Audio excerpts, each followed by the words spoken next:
I swear that I will eventually return to my regularly scheduled content.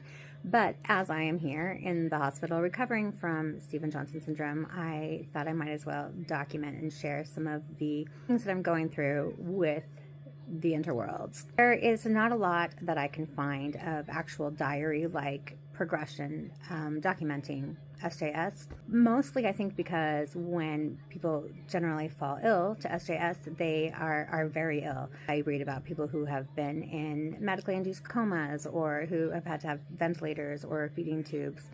I have a very, very, very, very mild case, so I am able to be here sitting, talking, and documenting more than other people have. I'm in a teaching hospital, and the question that all the teams that come in, the question that all of them want to know is, how fast did this rash onset? Like, did I start taking the pills immediately and then just immediately go into full-blown rash? I wanted to talk about that a little bit here, the timeline that I personally went through. So the drug that made me develop Stevens-Johnson syndrome is called Lamictal or lamotrigine. The therapeutic level of Lamictal for mood stabilization is 200 milligrams, but you have to titrate up to that because one of the things that can happen when you take a new medication like this is you can develop a very serious rash called Stevens-Johnson syndrome. It's a rare rash. There's a lot of other rashes that can develop when you take new drugs at any time. Anybody could develop a drug-related rash, but there are certain drugs that are more common than others, and Lamictal is one of them, so they have a big black box warning on the drug that you should always look for any signs of a rash. And my doctor and I decided that we were going to add this to my medical regimen. We started at a 50 milligram. The protocol was 2 weeks at 50 milligrams, and then 2 weeks at 100 milligrams, and then 2 weeks at 150, and then you're 2 weeks at the 200. And you see at each stage if you are tolerating it, and if not, then you go from there. I did 50 milligrams for 2 weeks, no problems at all. Titrated up to 100 milligrams. I was at the end about the second week of the 100 milligrams, and I started to feel itchy. Nothing showing on my skin, no redness, just itchy. My head itched, my back of my neck, just my body. It felt like I was just itchy all the time. I didn't even know if it was necessarily related to the drug. I was feeling itchy, and I mentioned it to my doctor, and she's like, well, why don't we just stay at 100 milligrams for one extra week just to see if it is related? Sure enough, that right when I was, that next week, that was the next week I was staying at 100 when I was supposed to go up, that was the day that I started to develop a rash, just a little tiny bit of a rash on my arm. I did exactly what you're supposed to do when you're on Lamictal and you get any signs for a rash. Well, it was a weekend, so I went straight to the ER. And the ER doctor said, I have seen many people who have Stevens-Johnson syndrome.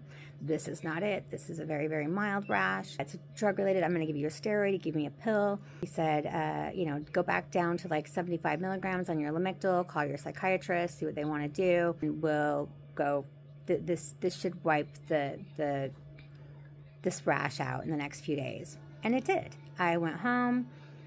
That was a Sunday. I went home. The rash kind of went away. I talked to my psychiatrist on Monday. I told her what we were doing. She's like, yep, let's stay at 75 for the rest of the week and see what happens. And I was fine. I wasn't even itchy anymore. My skin was cleared up. And then Friday, I woke up, went out, had coffee with a friend, came home, and my husband looked at me and said, what the heck happened to you? And I went and looked in the mirror, and my whole chest was like bright red.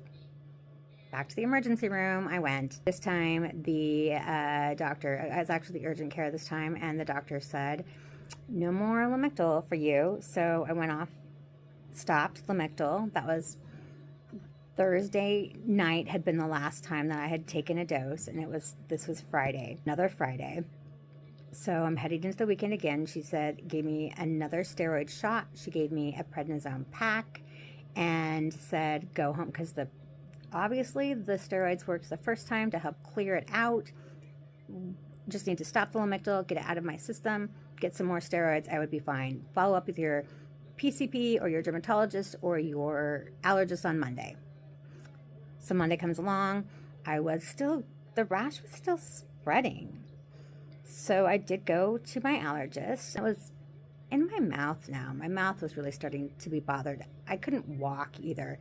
It was very painful to walk. My feet felt like they were sunburned, and my hands weren't even able to look at my computer because they were really hurting. I went to my allergist, and the office, when I walked in, they were like, "Ooh, you look a little spicy." The doctor wasn't surprised. He said, "Yeah, this looks like a drug-related rash. This happens sometimes. Lamictal, yep, that sounds about right.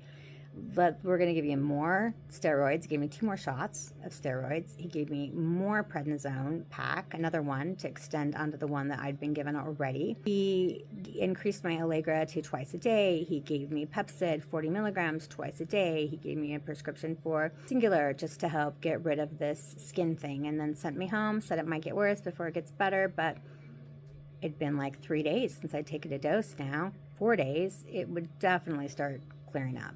But by the time I went that night to go pick up my drugs at Walgreens, it was still spreading more. And the pharmacist looked at me and he's like, is this from Lamictal? And I'm like, yeah, because he could see my rash. I'm going to put that in your chart that it's an allergy. Does that sound cool?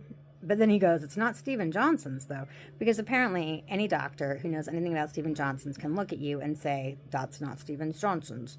Really, the hallmark reasons that people admit someone walking into the hospital with a rash like that is if they are unable to breathe or having breathing troubles, or if they have a fever. And I didn't have either of those things. Apparently there's a third thing, though, and that's where if it enters the mucous membrane, which it had by the time I got to my mouth. But my allergist felt like he was able to control it with the drugs he gave me, I guess, and he sent me home. But Tuesday, it was still spreading. I'd had 2 more shots. I'd had all the other Allegra, the allergy drugs, and I was starting to still look worse. I still could breathe, still no fever. I texted my psychiatrist on Tuesday and said, am I supposed to still just wait this out? Wednesday, she texted me back and she said, she looked at pictures of me and said, you need to go back to the emergency room and you need to tell them to admit you right now. So that's what I did. I went back to the ER, told the doctor I wanted to be admitted. He said, fair enough. My hand was so swollen by the time I got there, that swollen and painful. My hands were just really hurting, that all I could think about when I walked into that ER was, I have to get this ring off of my hand. The doctor tried really good and hard to get it without the jaws of life, but I was the one begging, please just cut it off. And they did. And finally that released my poor little hand. RIP, my wedding ring and engagement ring. They're just things, though. They're just things. And then finally I was given Steven Johnson syndrome diagnosis and admitted into the hospital. Well, actually ambulanced to a different hospital, but that's another story for another video. I've already taken a long time here. I'm happy to answer questions about SJS, and also happy to talk books, but maybe we can wait on the books.